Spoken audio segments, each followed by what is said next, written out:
Oil is the excrement of the devil. El excremento del diablo.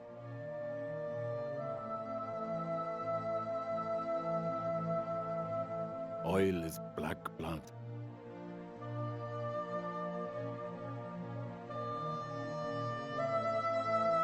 Oil is the blood of the dinosaurs. This is the bloodstream of the world economy.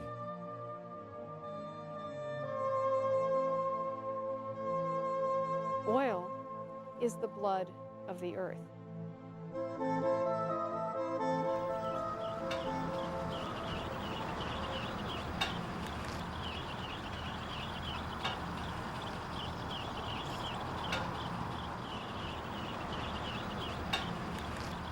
We're moving from an era of cheap, abundant energy to an era of scarce, hard to get, expensive energy.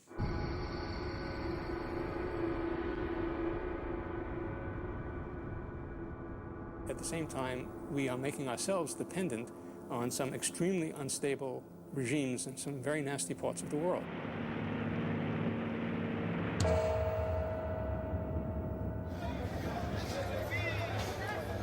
Keeping the world dependence on oil as long as possible is important.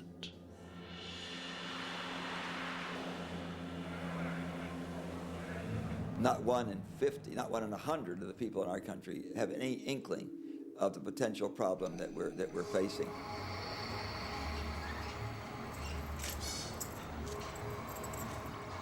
Increased unemployment, poverty, bankruptcy, starvation.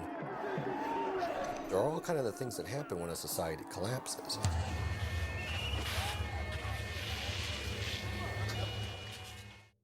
So we enter an entirely new world of quite unbelievable dimensions, and yet it's only a few years away.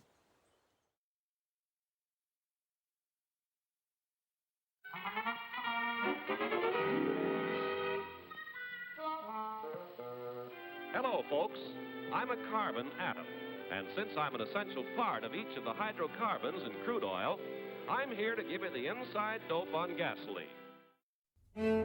Oil is not like wheat. We are not growing it every year. Oil is the outcome of many millions of years of geological history. The great bulk of the world's oil was formed at just two very brief moments of extreme global warming 90 and 150 million years ago.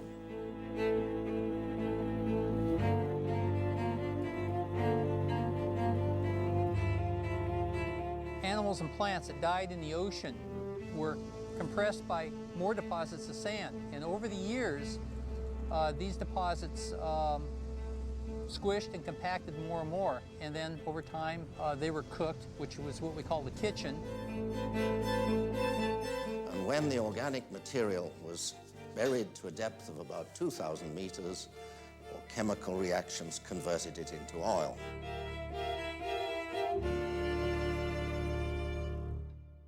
This was formed once, briefly, over geological time. And so we are using this stuff up over 1 or 2 centuries.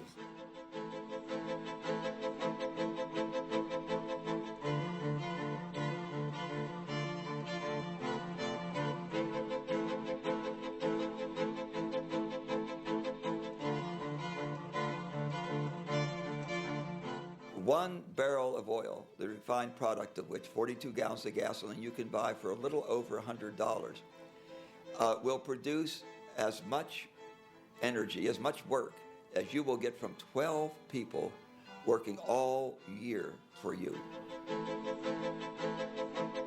Take an average man performing physical labor for 25,000 hours to produce the amount of energy that's contained in that 1 barrel of oil. That barrel of oil, if it's pulled out of the ground in Iraq, can be pulled out of the ground for $1. You invest $1 and you get back 25,000 hours of human labor. That's an energy source that is so dense, it's essentially free energy. It's all non-renewable, it's all extremely capital intensive, and it's probably the most invaluable natural resource we've ever discovered.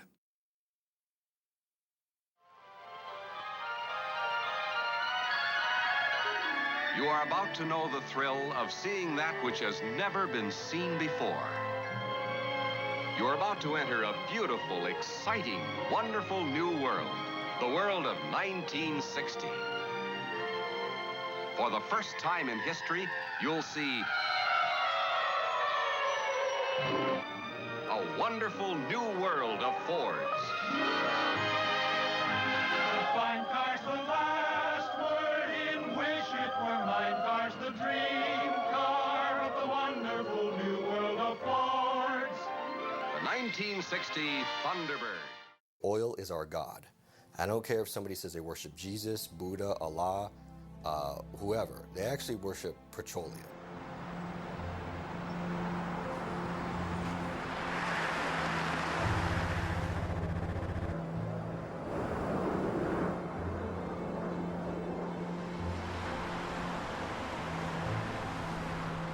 %70 of the barrel of oil is refined into transportation fuels, which include motor gasoline, diesel fuel, jet fuel, railroad fuel, and maritime fuel.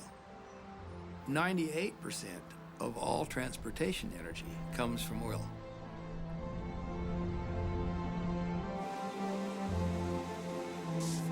Construction of an average car consumes somewhere between the energy equivalent of 27 and 54 barrels of oil, depending on whose statistics you use. A computer, the construction of the average desktop computer, consumes 10 times this weight in fossil fuels. A microchip consumes 630 times this weight in fossil fuels during its construction. For every calorie that you eat in the United States, and probably a similar number in other industrialized nations, requires 10 calories of hydrocarbon energy.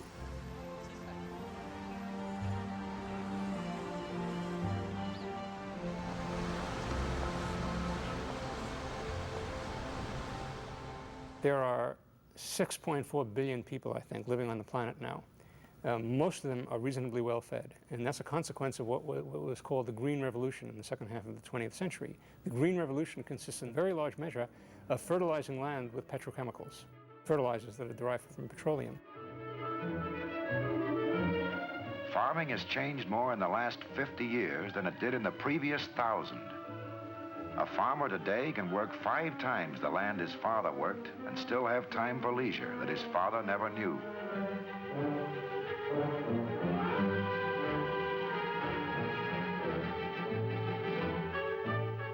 The petroleum that runs these modern hired hands has not confined progress in farming to the fields. Life is easier for the farm wife, too.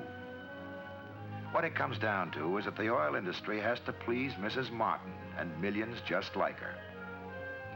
Already today, she's used some 87 petroleum products, including the plastic bacon wrapper and the wax of the milk carton. She'll top 100 before the day is over.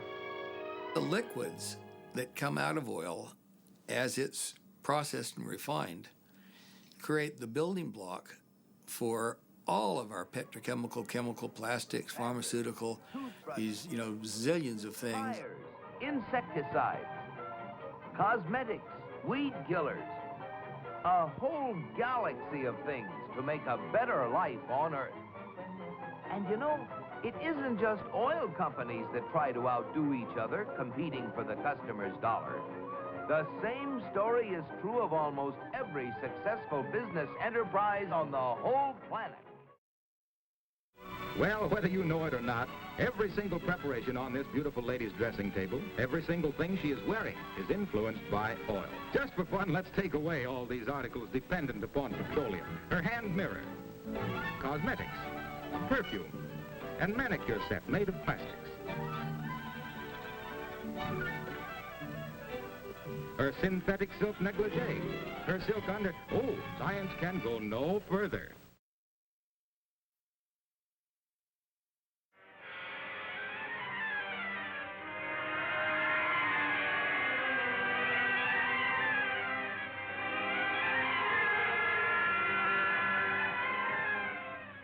Значит, Россия вышла на первое место по добыче нефти.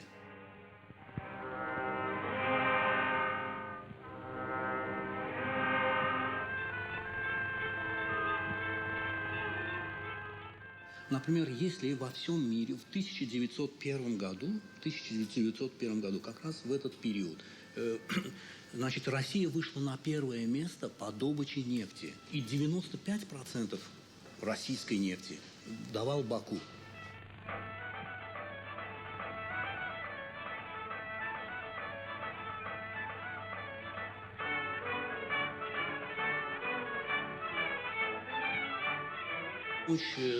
Эшелоны с бакинской нефтью шли туда, на фронт. Шли на фронт. Первоначально здесь добывалась самая максимальная нефть. Здесь было добыто около 5000 тонн нефти.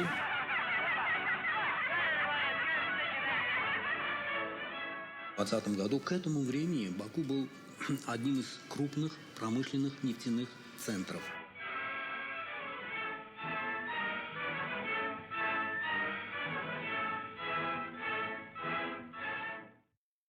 Where is Daddy, Mommy? Well, Jeff, I'll just show you. We're here in the United States. And Daddy is down here in Venezuela.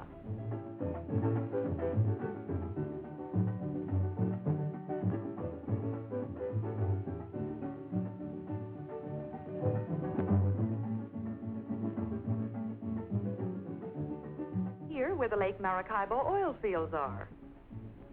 That's where Daddy is working, Jeff. And when he finds a place for us to live, we're going down there too. Venezuela discovered oil at the beginning of the 20th century. The real first discovery was about 1914.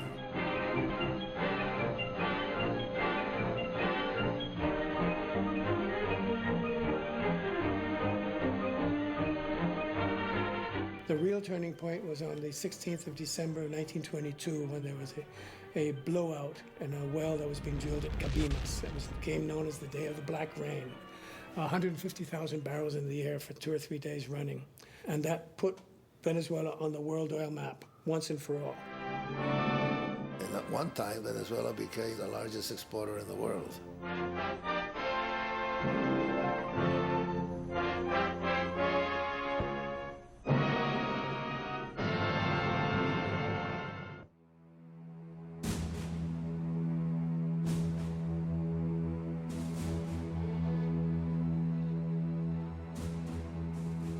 Was the United States, not Saudi Arabia or the Middle East, that was the world's leading producer of oil. And in fact, much of our military and industrial might arose out of our giant oil industry.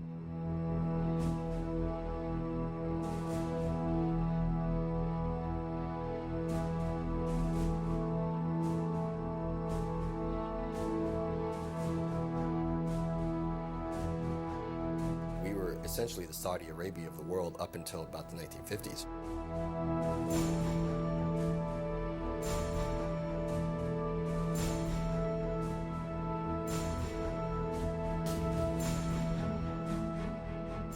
McCamey was a boom town for many, many years. Their attitude was that this was going to last from now on. I know that those people then could not foresee you were ever going to pump all the oil out of the ground in this part of Texas. And they couldn't picture ever running out of oil because it was everywhere and got on everything.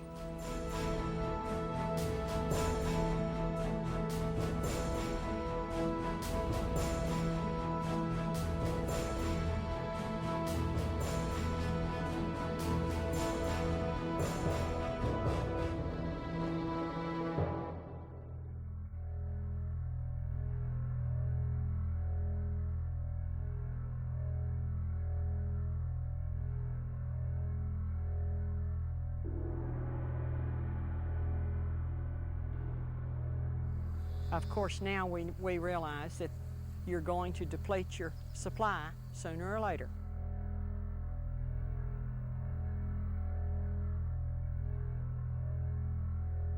They're not making a lot of dinosaurs anymore.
Oil is a magnet for war. Oil starts wars.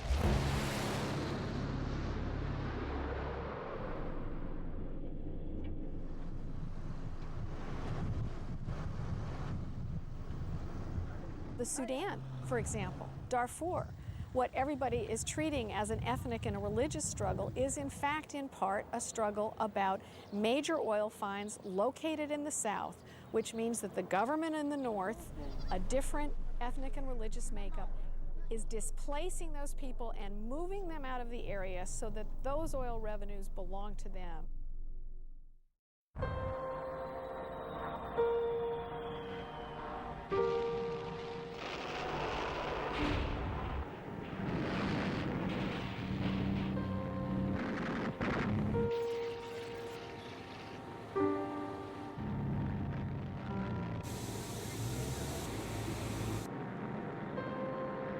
Oil has always been associated with war.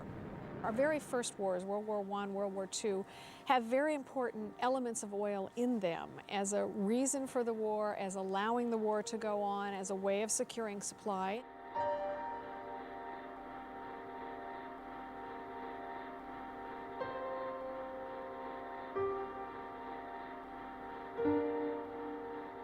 Она малосернистая, да, малопарафинистая. Она буквально без какой-либо обработки заливалась в танки.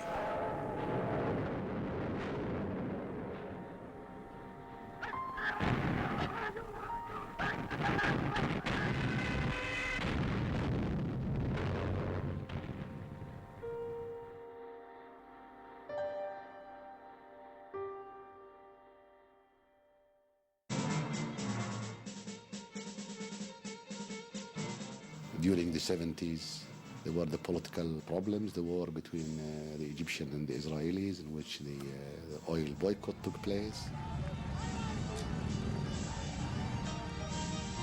Khomeini's revolution, we have the Palestinian problems.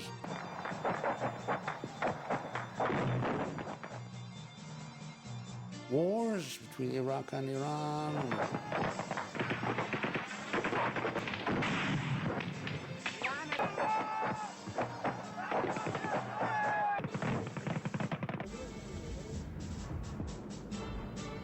The first war that was absolutely about oil was Saddam Hussein's invasion of Kuwait, which was really about seizing an oil field.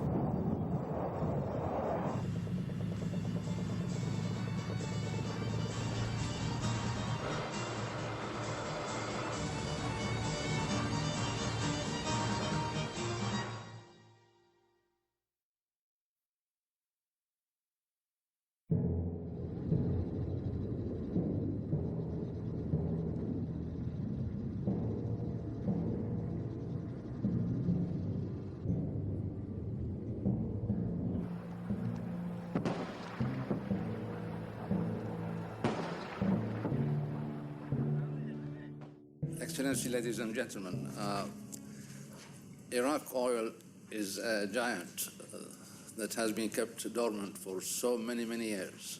This oil has been the least explored, the least developed, and the least produced.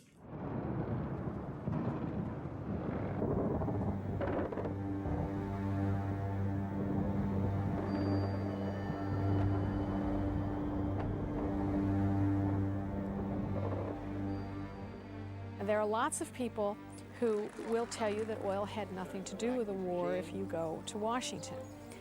And we used to call it the O word that nobody would say. But in fact, all evidence points to the fact that the United States, which did not secure areas of weapons of mass destruction, but did in fact secure the oil fields, the United States had plans to bring in U.S. companies in Iraq where they have previously not been allowed to operate, that there were maps of the oil fields involved in the planning of the war, that in 1998, long before the war, people were arguing for this as a way of securing energy supplies in the United States. I can't get inside their heads to know all of the rationale for going to war in Iraq, but there are many people who believe at least a part of the reasons for being there is the geopolitical position of Iraq and the fact that it sits right in the middle of the world's oil patch.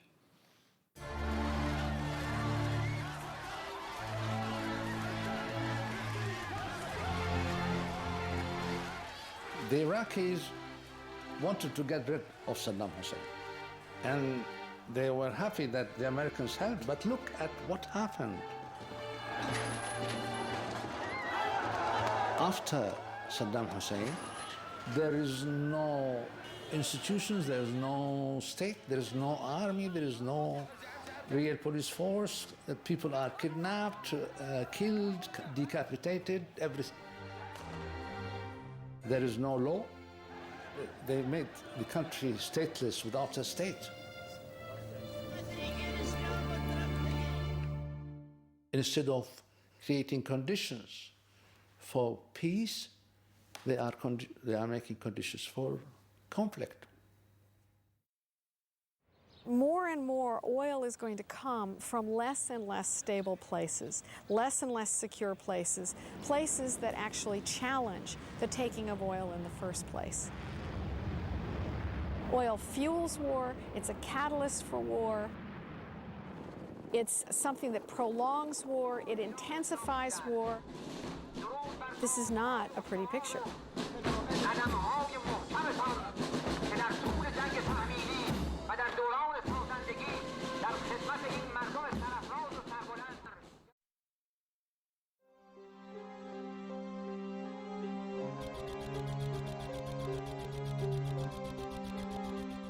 I suppose that the classification of reserves depends on the motivations of the person that's classifying them. Sort of keep people guessing in a way, keep them off balance. Most numbers that you will see around the world that lead to these numbers that we were talking about include proven plus probable, and sometimes even possible. In fact, the public data is extremely misleading and misunderstood. OPEC exaggerated how much oil it's got left for all sorts of political reasons. You know, this is an old story. Casting doubt on the numbers of reserves in the Middle East as published. In 1985, Kuwait overnight added 50% to its reserves. At that time, the OPEC quota, that is the amount of oil that each of the OPEC countries could produce, was based on the reported reserves. So the more you reported, the more you could produce. 2 years later, Venezuela doubled its reserves overnight, and that caused the other countries, finally Saudi Arabia, to announce enormous increases overnight, simply to protect their production quota. And these numbers have not changed since. And it's absolutely implausible to imagine that the number should say the same when they're all the time producing. I've asked them that same question. You know, you produce 8 or 9 million barrels of oil a day, and at the end of the year, the reserves are the same as they were, you know, at the beginning, as the same as they were 10 years ago. He said, well, that's our plan. That's our plan. You know, we produce this oil, and then we prove up reserves to offset the oil that we've produced during the year. So at the beginning of the next year, our reserves are exactly what they were, you know, the year before. Well, whether you believe that or not, I don't know, but that's what they say. That's what they say. It's their plan. That's the way it works. OPEC countries do not care about what might happen from now, 20 years from now, or 30 years, or 40 years from now. They care about what they get now, today. Because these are politicians, they want more money to spend, rationally or irrationally, whatever it is, but they have budgets, and they became prisoners of their budget. What may happen 20 years from now, by that time they are dead.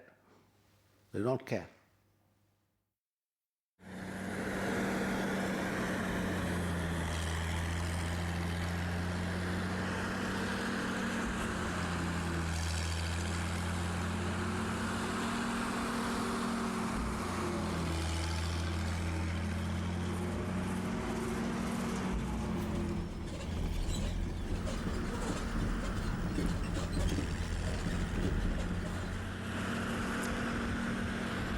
I'm afraid that we're going to run out of oil and gas a lot sooner than lots of people think.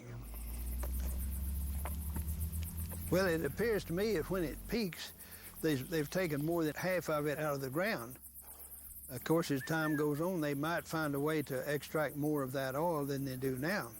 They can extract it over a period of time, but it's not necessarily economically feasible. Well, it might be at $50 a barrel or more, but we're going to come to a time when we don't have oil. Well, this is one of the obsession of many oil people, and they say, well, we will reach a point in which oil production will not increase anymore, and they call it peaking out, and then it will decrease slowly. We are here, we are near, we are not, nobody knows.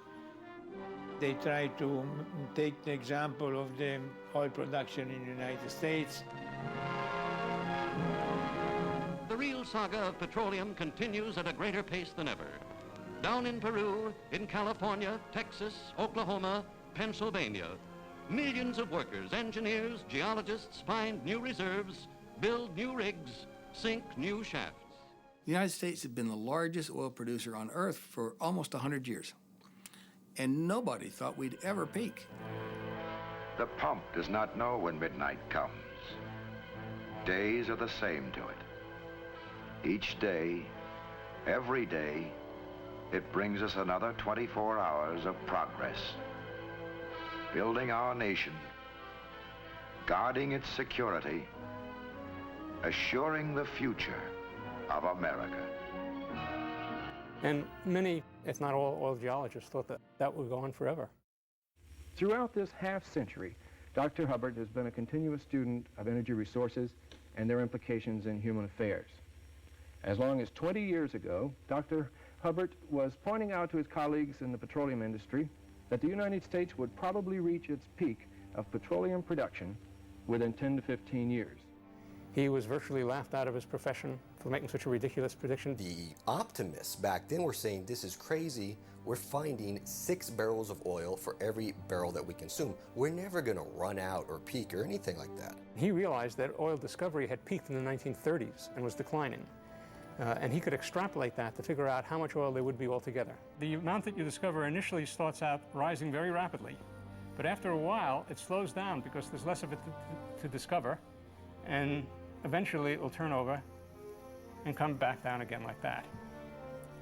Now the rate of production of oil, of extraction or use of oil, will be a second bell-shaped curve, and it comes necessarily later than this because you have to discover it before you can produce it. So there'll be a second curve like this for production.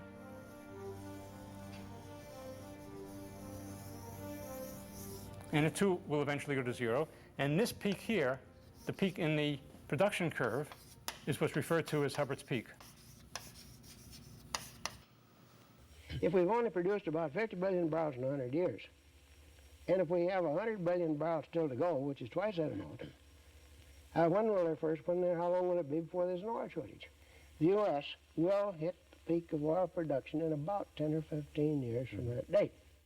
When 1970 came along, sure enough, it happened just as he said it would.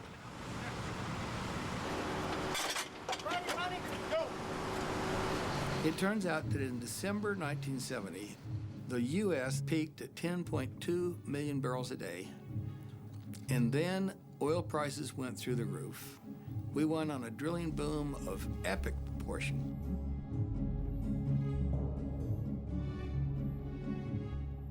Ten years later, we were drilling and completing 4.5 times more oil wells than we were doing back when we peaked. And our domestic oil production from the lower 48 and the shallow waters of the Intercontinental Shelf had already declined from 10.2 million barrels a day to 6.9 million barrels a day. Doesn't sound terribly illogical. If we've been living on more oil consumed every year than we found for 30 years, I guess it's inevitable that sooner or later we were going to reach that.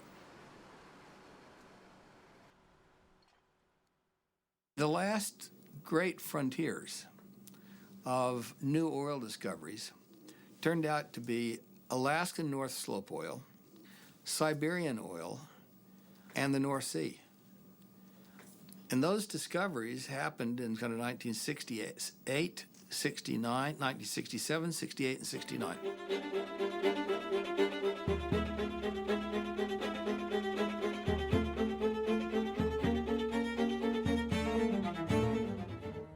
Finding oil in the North Sea was a big surprise. No one could reasonably have expected that.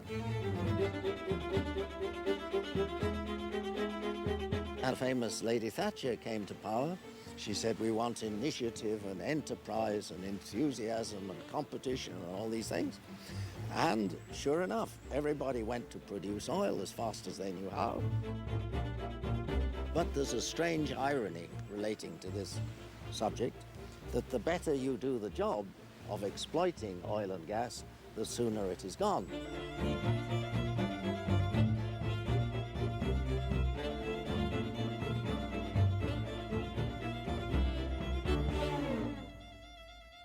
The British government now admits that it becomes a net importer next year, I think, and that it's gone in 2020.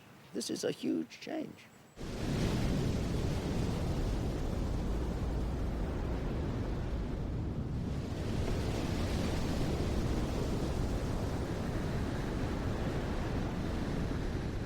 So to imagine that there's anywhere mist as big as the North Sea is just implausible.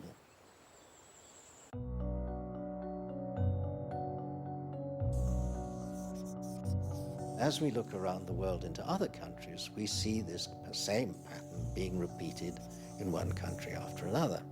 Today, there's about 58 countries that are physically producing less today than they have in the past.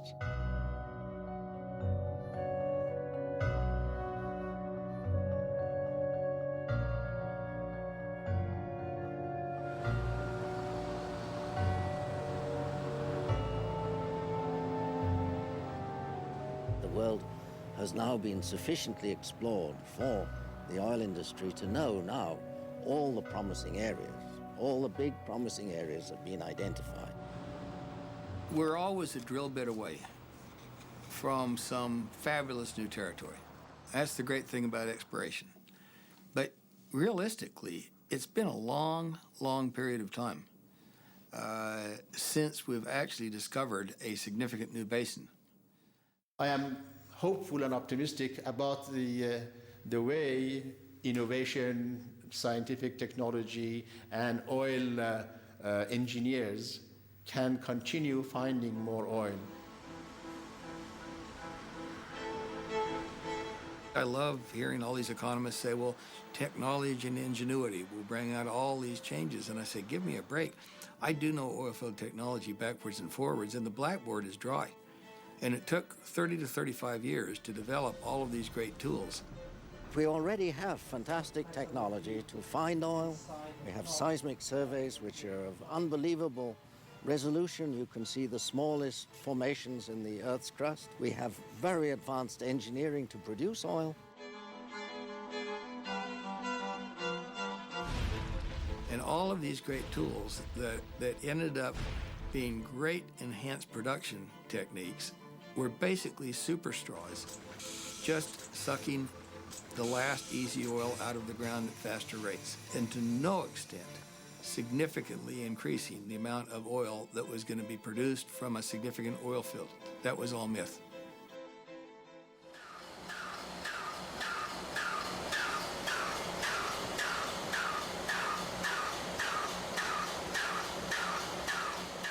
Some oil is cheap, easy, fast to produce. Others is the exact opposite.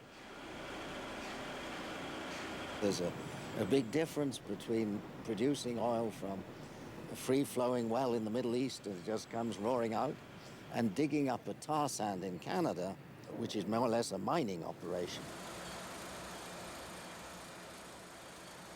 They're using more energy from natural gas to produce the oil than they're getting from oil shales and tar sands. So even the fact that people are saying, well, we're going to tap the oil sands, that right there tells you that we're close to peaking, because you don't go to those areas unless you've used up all the good stuff.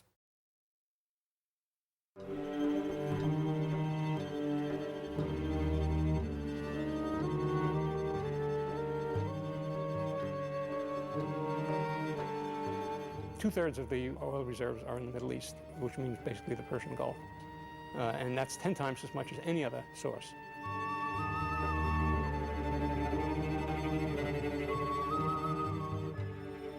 Right now, really the only region of the world that hasn't peaked is the Middle East.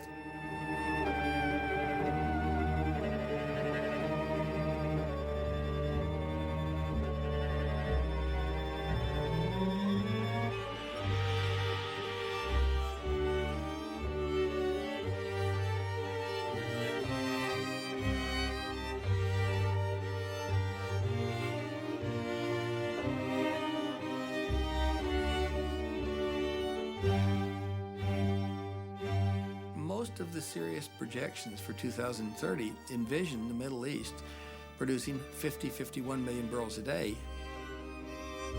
We know that Iran peaked at 6 million barrels a day back in 1978, struggles to stay between 3 and 3.5 million barrels a day. Kuwait struggles to keep their 2.5 million barrels a day intact. Maybe we can add 500,000 barrels a day. Maybe the UAE can add 500,000 barrels a day. So to get there, you would have to have Saudi Arabia be producing between 20 and 25 million or even 30 million barrels a day. Those days are long gone. You know, up to 15 million barrels a day is now their sort of new magic number for 50, 75, even 100 years. There are other powerful voices within Saudi Arabia that are clearly sending the message out. 12 million barrels a day, yeah, that's probably okay, but we really shouldn't even think about producing any more than that, ever. They had an intense exploration effort for the last 35 years, and with the exception of one field, the Hatta field, that's the only significant exploration success they had from 1967 through 2005. If Saudi Arabia has now exceeded their sustainable peak supply, then I would argue with some clarity that the world has now exceeded sustainable peak supply.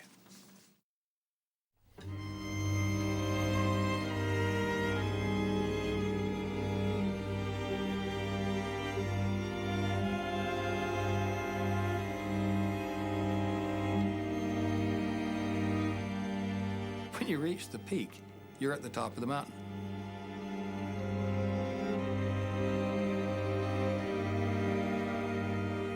Sometimes down the other side is very, very gradual slide, and other times down the other side is fairly stiff.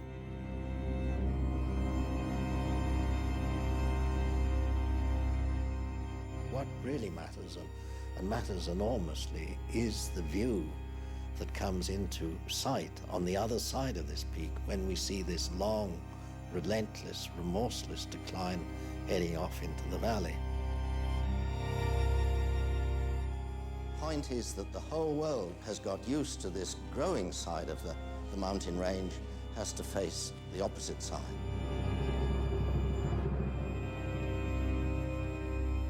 We have moved now to the point in which virtually everyone accepts that there is a peak. M. King Hubbard had predicted that worldwide it should be occurring about the turn of the century. That slipped a little because of the Arab oil embargo and the oil price spike hikes and the worldwide recession that reduced the demand for oil quite significantly. And it's now pushed peak oil off till many people believe about now. We are coming to the end of the first half of the age of oil. During this 150 years, we have seen the growth of everything, of industry, transport, trade, agriculture. We've seen an explosion of the number of people. All of this was made possible by the cheap, abundant supply of oil-based energy.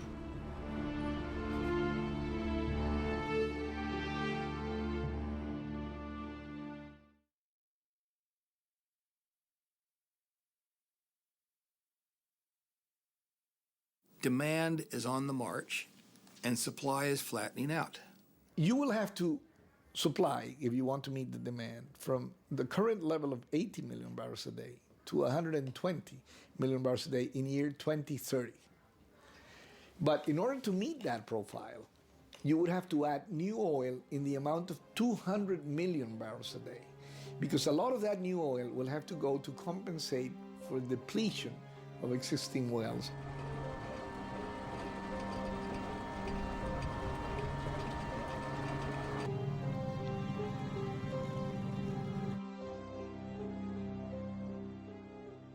In the early 70s, over half the globe essentially didn't use any oil.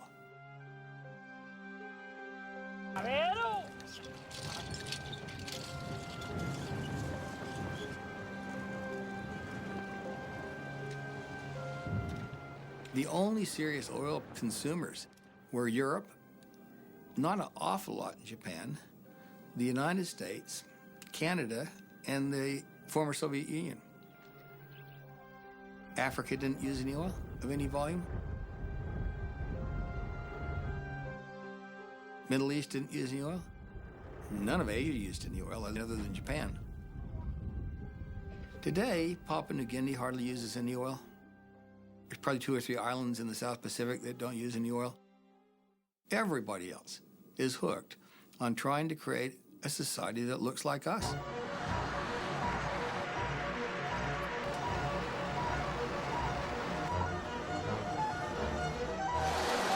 The demand for energy is rising faster than was predicted even 5 years ago. So people all around the world can see the way the developed countries of the world live and how good a life the people have in those areas.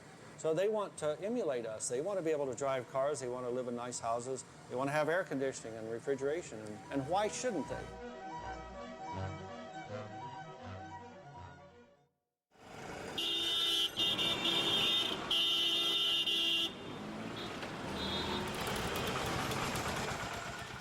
Demand for energy will only increase as India's standard of living rises, its economy becomes even more diverse and dynamic, and it continues to narrow the gap with more developed nations.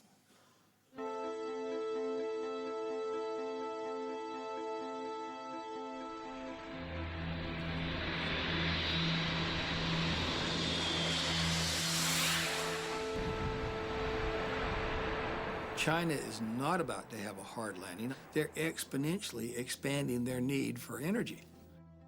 And they're just getting started.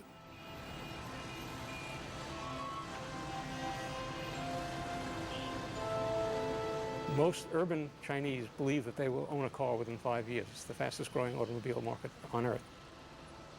Something like a third of them already have driver's licenses. And so the demand for oil and for gasoline in China is really going to take off.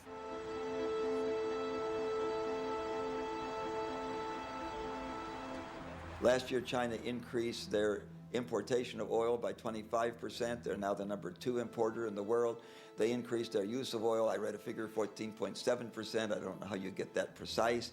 But that's very consistent with an economy that's growing at 10% a year. And by the way, a 10% growth rate doubles in 7 years, 4 times bigger in 14 years, and they're requiring more and more energy. China and India are kind of getting to the party when the glass is literally half empty at this point. So they're going to have to fight with the rest of us to get what's left.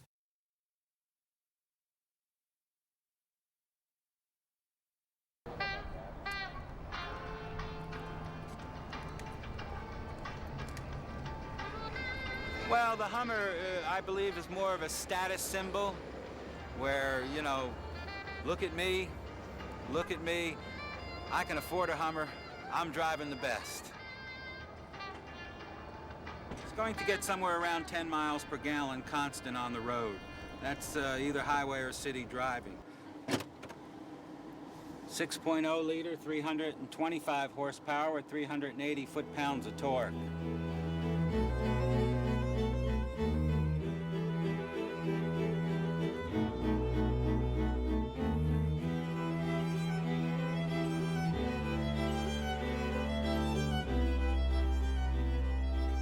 Well, we are a role model whether we like it or not. We use 25% of the world's oil. We're only one person in 22 We have only 2% of the known reserves of oil.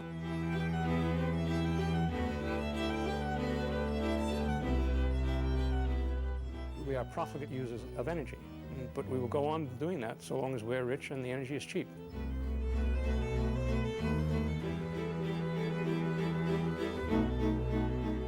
We pay more for bottled drinking water than we do for gasoline.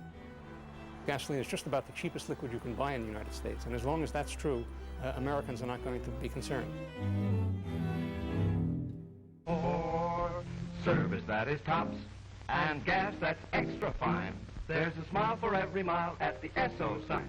E-S-S-O makes your car go. Happy motoring. In America, we right now think that people are having their eyes gouged out, paying $3.20 for a gallon of gasoline. That's 20 cents a cup. And 20 cents a cup sounds pretty trivial, but if you have a passenger car, average American passenger car, you can get 1 to 6 people in it, throw a bunch of stuff in the luggage, in the trunk, go 1.5 miles in 20 minutes for 20 cents. Now, if you don't have gasoline and you try to bargain with a guy with a horse-drawn cart or someone coming by with a bicycle, or maybe you're lucky enough to have a rickshaw, said, "Excuse me, would any of you like to take me 1.5 miles, me and my friends, 1.5 miles for 20 cents? Those people would laugh at you. So I would think that we would need to get oil prices up to, $5 a cup, some number that starts to equate with what we actually spend readily on a lot of things that aren't nearly as valuable and also aren't non-renewable.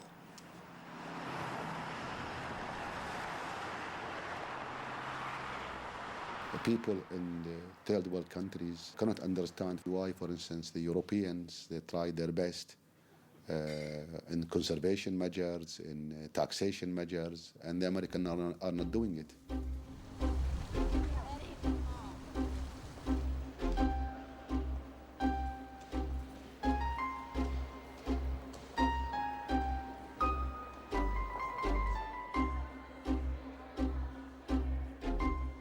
Not 1 in 50, not 1 in 100 of the people in our country have any inkling of the potential problem that we're facing. If we wait until peak oil to start making the transition, there will be very serious economic consequences. If we anticipate it by 10 years, there will be meaningful economic consequences. To have no economic consequences, you need to anticipate it by 20 years. I'm almost dead certain we don't have 20 years. I don't think we have 10 years. I think we're pretty much there. Thank you all for coming. Please be seated. Lay the facts out for everybody to see.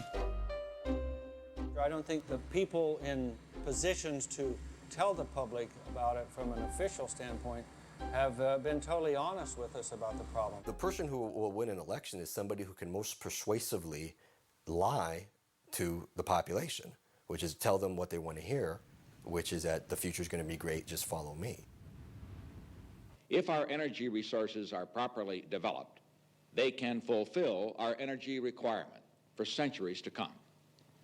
What is needed now is decisive and responsible action to increase our energy supplies, action which takes into account the needs of our economy, of our environment, and of our national security. In ancient Greece, the person who brought bad news was executed, and politicians who bring bad news frequently are not reelected. Our political system is just controlled by major corporations. The steps we need to take to reasonably address this in some type of rational way require a downscaling. So if you're the CEO of a big company, are you going to contribute money to the politician who says, hey, I want to slow down the economy, I want to sell fewer cars, because we want people to drive less, and that'll cause, their cars won't need to be maintained as much. That will shrink the automotive manufacturing sector, which will shrink the entire economy. Nobody's going to vote for that. I don't even know if I'd vote for that. More than any other country in the world, America is a nation on wheels.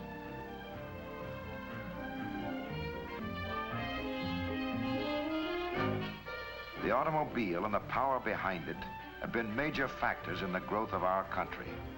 We can drive anywhere we want to, at any time, for any reason, including fun. We're in some ways a victim of our own success.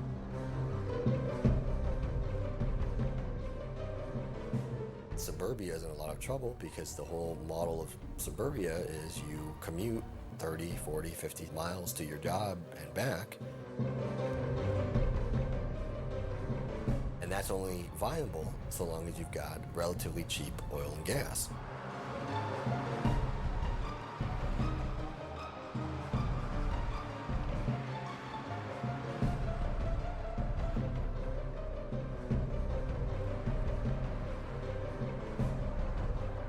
It's not just that the country is spread out. We've evolved our cities for the use of cars. The cities would have to be rebuilt from scratch practically to have more efficient, usable public transportation. This is quite different from the cities in Europe, which were already basically in place before the car was invented.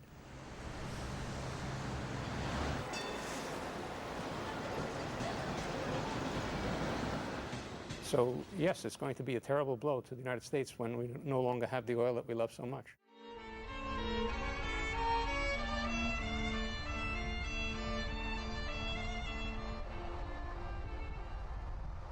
Well, we have waited so long, and the three things that we need are now in very short supply. One of them is money, and in our country we don't worry about money. We just borrow it from our kids and our grandkids in accumulating a debt.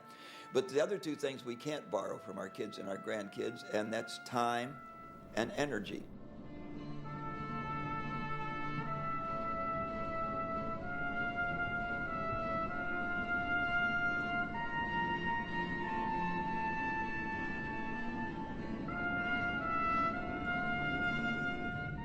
In order to make energy available to invest and buy time, we have to have a very vigorous conservation program.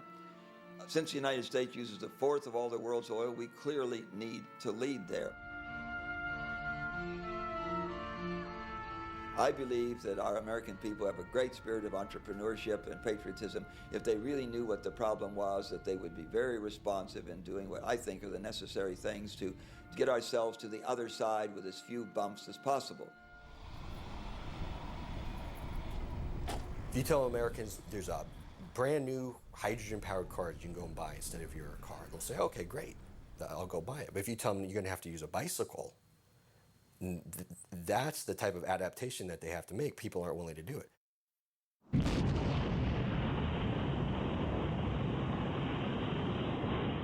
Sunday, July 20th, 1969. Around the world, nearly 1 billion people watched this moment on television as the first man from Earth prepared to set foot upon the moon. If a president of the United States, as JFK said in 1960, we will put a man on the moon in this decade, and we did. It was an enormous technical challenge to do that, but we did it. If a president of the United States said, I challenge our scientists and engineers to teach us how to kick the fossil fuel habit in a decade, I think it could be done. Well, the problem we're facing is probably more like colonizing Pluto than putting a man on the moon. Okay, if JFK had said, we're going to have 100,000 people living in 3-bedroom houses on Pluto in 10 years, well, obviously we would not have been able to accomplish it.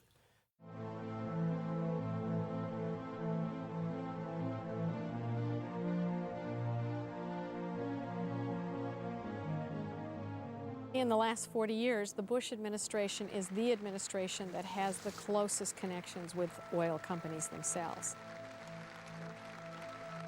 And it is the administration that has most greatly married energy security with national security and U.S. foreign policy. When you have only 2% of the known reserves of oil and use 25% of the world's oil and import 2/3 of what you use, that has to affect your foreign policy.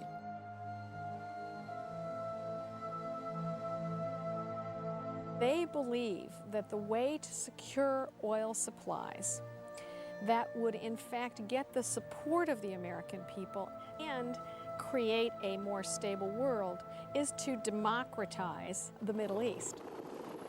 They believe that this issue of promoting democracy to the Middle East is a way of actually securing oil supplies.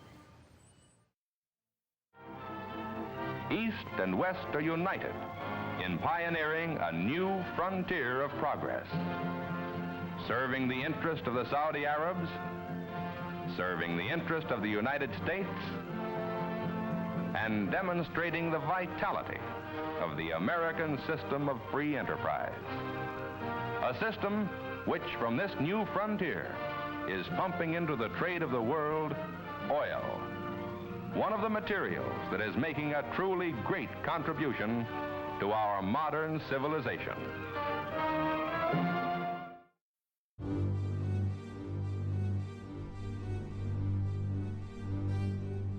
The basis of our foreign policy in the United States from 1945 to today was essentially an exchange of secure, cheap, reliable oil to the United States in return for protection for the governing rulers of Saudi Arabia.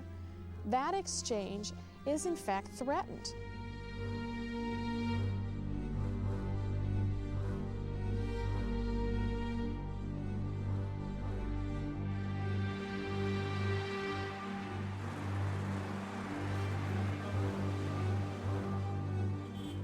Ten, 15 years ago, the per capita income in the country was about $28,000.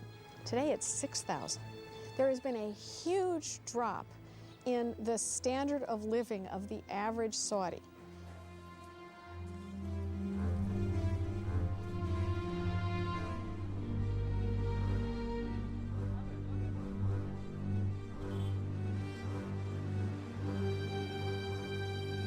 Saudi Arabia's got a very young population, a lot of people coming onto the labour market, not the jobs for them, and in a sense they don't feel that they're stakeholders in the society. They feel alienated.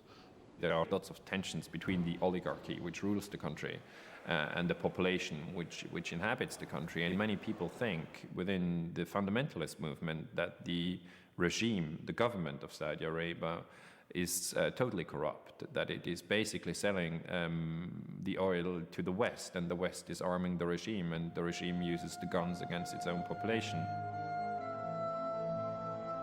The fundamentalist movement is strong and it's dangerous.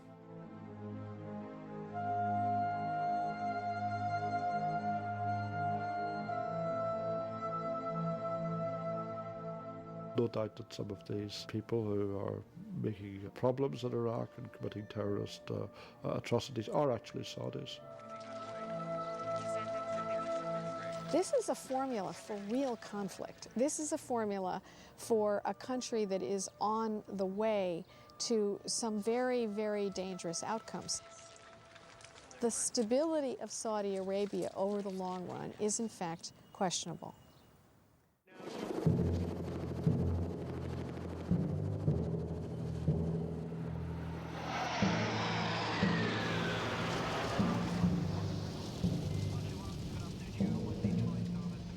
If the kingdom was to fall apart, it's very unlikely that the United States in particular would simply stand by and let it fall apart, given its significance as an oil exporting country.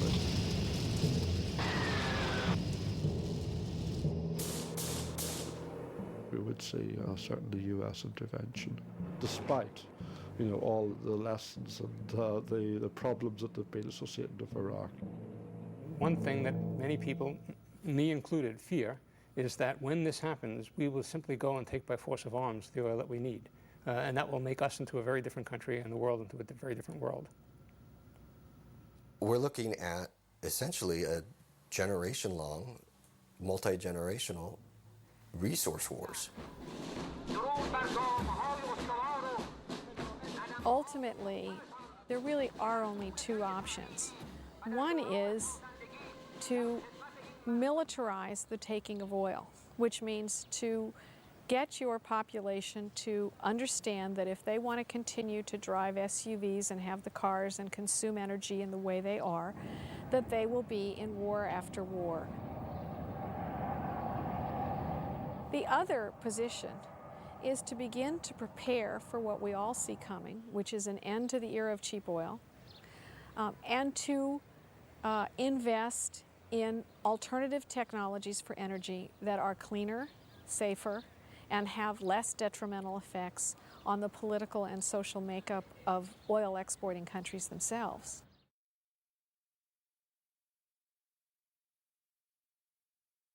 for a century, we didn't spend a nanosecond actually really taxing ourselves as to could we ever actually come up with a replacement for oil and natural gas.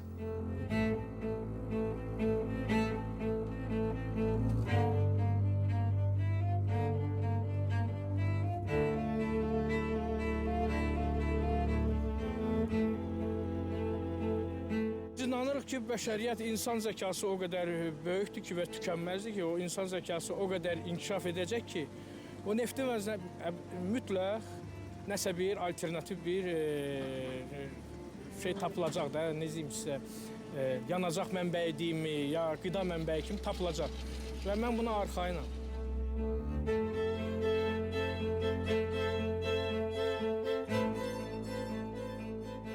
The Stone Age ended not because we ran out of stones. We moved from the horse to the automobile, not because we ran out of hay.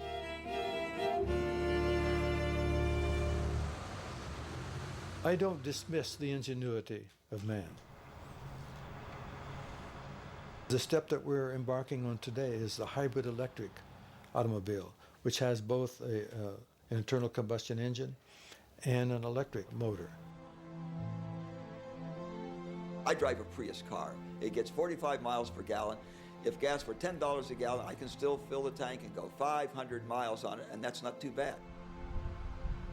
Well, even if you wave the magic wand and hybridize every car on the road right now, we'd still be consuming the same amount of gasoline that we are now in about 5 or 7 years. Because again, with each passing year, the economy grows and we have to consume more and more oil.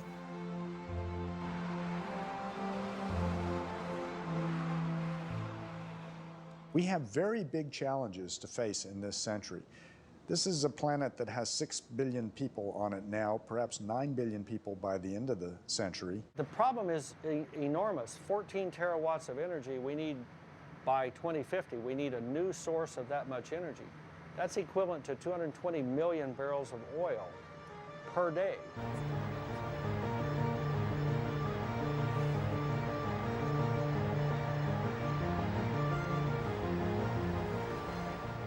We've got 700 million internal combustion engines running around the roads of the world. Again, we're talking about the scale, and we're thinking about what does it take to really replace fossil fuels for transportation. The big one, of course, which is hydrogen, that's the one that's going to do the trick and replace oil eventually. Well, the hydrogen economy is conceptually a good idea. If you look in reality, it has major challenges. The problem also for industry is sort of a chicken and egg thing. Industry is reluctant to really invest heavily into fuel cell technology because there's no hydrogen infrastructure to deliver and produce cheaply hydrogen. On the other hand, this infrastructure is not in place because there is no demand for hydrogen. So how do you get this started? And both, again, need substantial breakthroughs in technology. Fuel cell technology, hydrogen production technology, transportation of hydrogen and storage of hydrogen are fundamentally unresolved issues. The economics right now are that we use the equivalent of 3 to 6 gallons of gasoline to make enough hydrogen to drive a car the same distance that 1 gallon of gasoline would drive it. So the hydrogen economy at this point makes no sense. If you talk about hydrogen, it may take at least 40 years. Easily 30 to 50 years. Easily.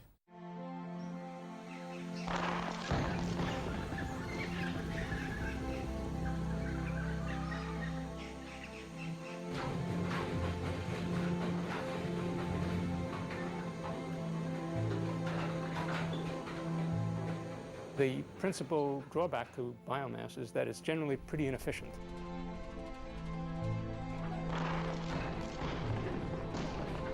A couple of pretty respected scientists in our country believe that if you look at all of the energy inputs into producing ethanol, you put more fossil fuel into producing the ethanol than the energy you get out.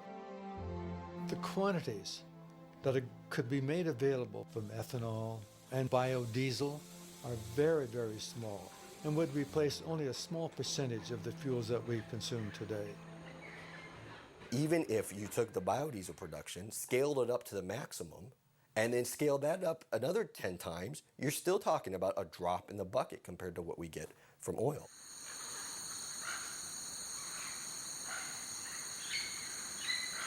How much of our food acreage are we going to convert to growing fuel? How much world hunger can we stand if that's the fuel of choice?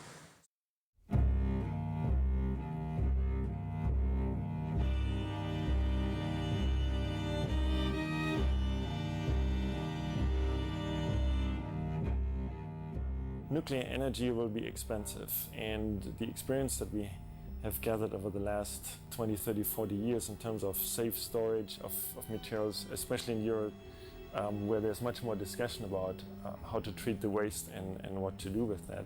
This needs to be rethought. People are nervous about the risk of an explosion or a nuclear event of some sort, and then there's a danger of terrorist activity. If you wanted to build enough to replace all the fossil fuel that we burn worldwide today, which is 10 terawatts, you would have to build 10,000 of the biggest possible nuclear plants. And if you did that and burn U-235 in them, the worldwide reserves of uranium would be exhausted in somewhere between 1 and 2 decades. So it would be a bridge at best.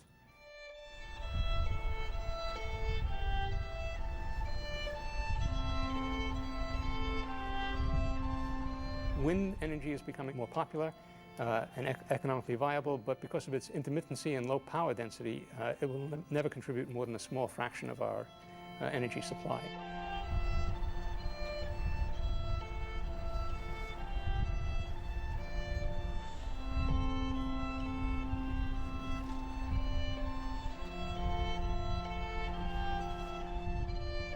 When you talk about wind or solar energy, whatever, these are very small.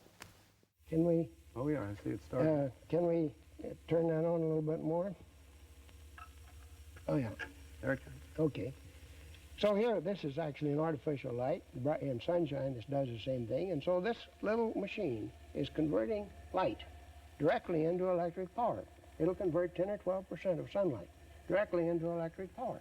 And we do have the technology to know how to do We have the technology right now. We know how to do it. Yes, we don't build these big power plants tomorrow morning, but we know how. It takes a lot of development of equipment and so on. But we know how to do it now.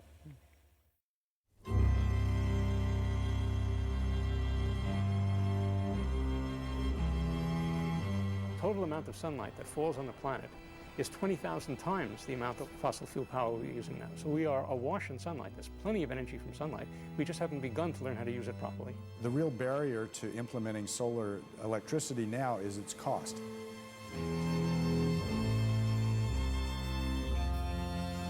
To generate the same amount of power we now use in fossil fuel, you'd have to cover a land area roughly half the size of the state of California.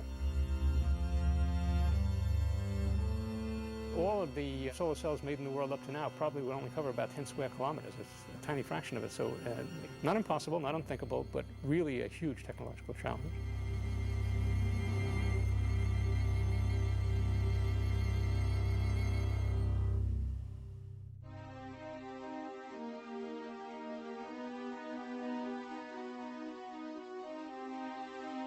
We've got to look at all of these sources of energy.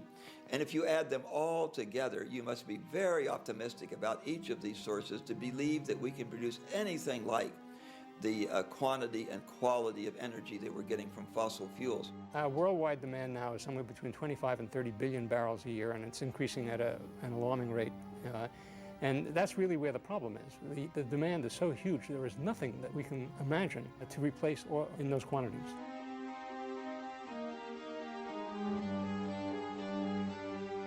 There are lots of ideas around, and the ideas are just vapor until somebody actually tries them and shows that they either work and have side effects, or don't have side effects, or don't work, or whatever. That's called research, and that's exactly what we're not doing.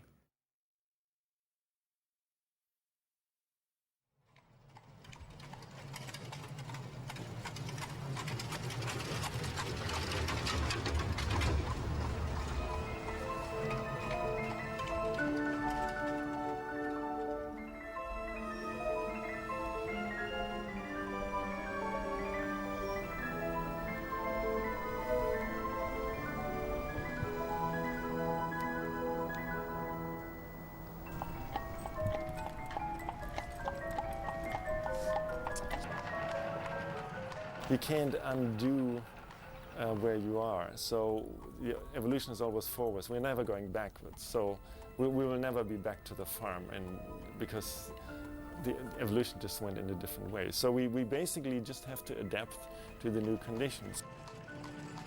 It's very unlikely that once we've run down the other side of Hubbard's Peak, that we're going to be able to maintain the kind of lifestyles that we're now maintaining. This oil is so cheap. It's so readily available.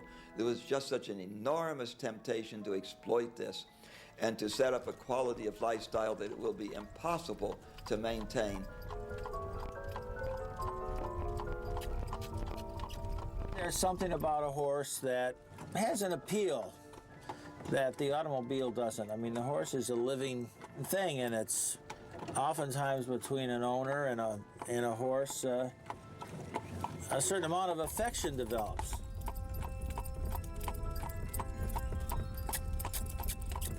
We're going about 9 miles an hour right now.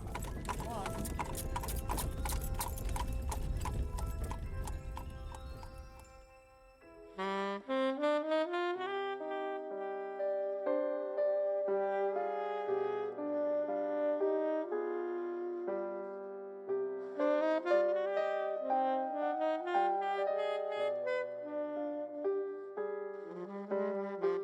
We had a kind of a dry run, a trial run for what would happen when oil peaks. No gas. No gas today? No. With a temporary peak in 1973, Middle Eastern OPEC countries were angry about the 1973 war in Israel, and they embargoed the oil. And we immediately had panic for the future of our way of life and mile-long lines at gas stations.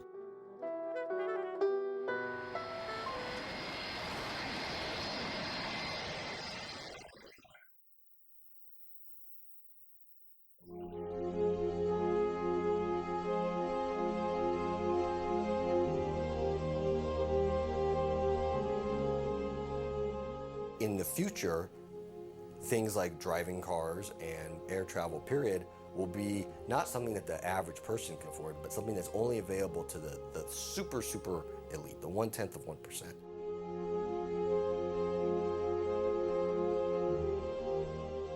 A graduate student came to see me and he said, "Tell me, will my grandchildren ever ride in an airplane?" It was a gripping question because the answer might very well be no.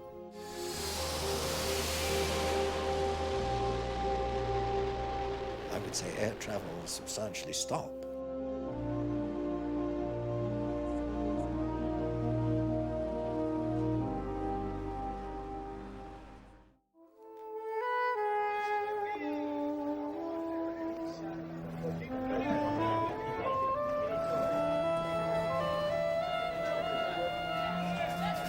Many people came to think that it was money that made the world go round, when in reality it was the underlying supply of cheap energy, much of it coming from oil. You end up with asking, what is more real? Is it the financial market or is it the oil supply in the ground? And everybody will come to the conclusion what is more real is the oil supply in the ground. The financial system is a system full of petrodollars, and if you take them out, it's bound to shrink.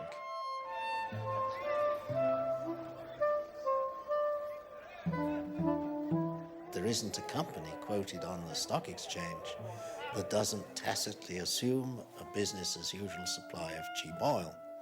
Well, that isn't there anymore. That means that virtually every company is overvalued on the stock exchange. And as the financial community recognizes this, well, that might trigger some kind of overreaction and stock market collapse. I think it's very likely. I wouldn't be surprised personally if it doesn't trigger another Great Depression comparable to the one of the 1930s, if not worse, because this one is imposed by nature rather than being a speculative bubble. I've taken this time span here from 5,000 years ago to the present to 5,000 years in the future. Now, what we call recorded history began about 5,000 years ago. So what this shows is, if this Washington Monument-like spike here is the episode of the fossil fuels, coal, oil, and natural gas, and every other kind of fossil fuel in human history. It's the most disturbing thing that's ever happened to the human species. It's responsible for our technological society, and in terms of human history, it's a very brief epoch.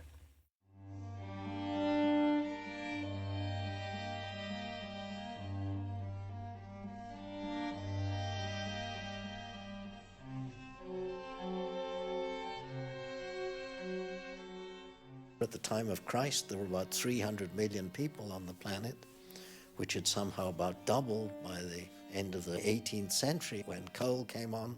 Then came good old oil, and suddenly the population went up 6 times.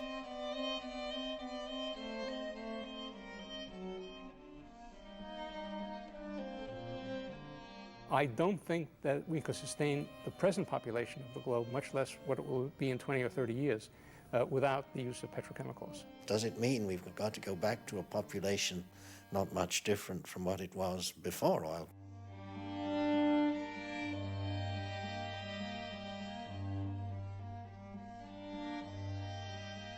In the absence of fossil fuels, how many people can the world support? Many people believe maybe 1.5 billion, 2 billion people.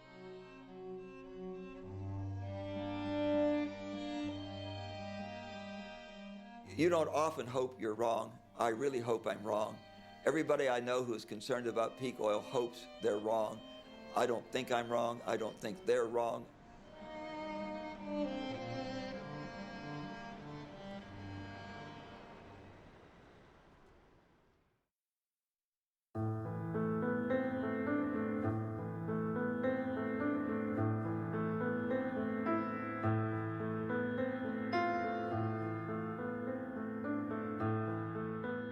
We're facing some sort of unprecedented, unparalleled situation, and that explains why it is so difficult to really accept it. One thinks there's got to be a solution. It's somehow contrary to our mindset to think about these things. We just don't like to do it. We've got used, the filling station has been there for as long as we can remember, and normal people say, well, it's going to be there into the future. It's very hard, and it's doubly hard because it really has never happened before. It's a strange issue of mindset and attitude and experience and behavior that somehow leaves us so unprepared for this situation. We identify a species called hydrocarbon man who lives on the strength of all of this oil. Well, his days are definitely numbered. Whether mankind or Homo sapiens as a species altogether will carry on living some different, simple way, that's another question.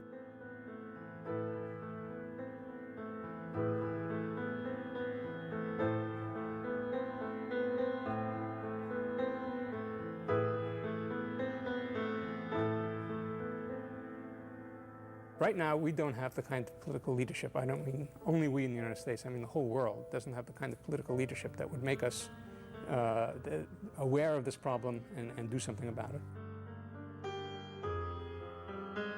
There's little hope of the politicians taking the lead in this, because it's difficult in government for people to... It's much easier for a politician to react to a crisis when it's happened than to take steps to prepare for it. It's only when the public calls their representatives in Congress and says, you must do something, and we are prepared to support you in whatever actions you take. You don't have those telephone calls being made today.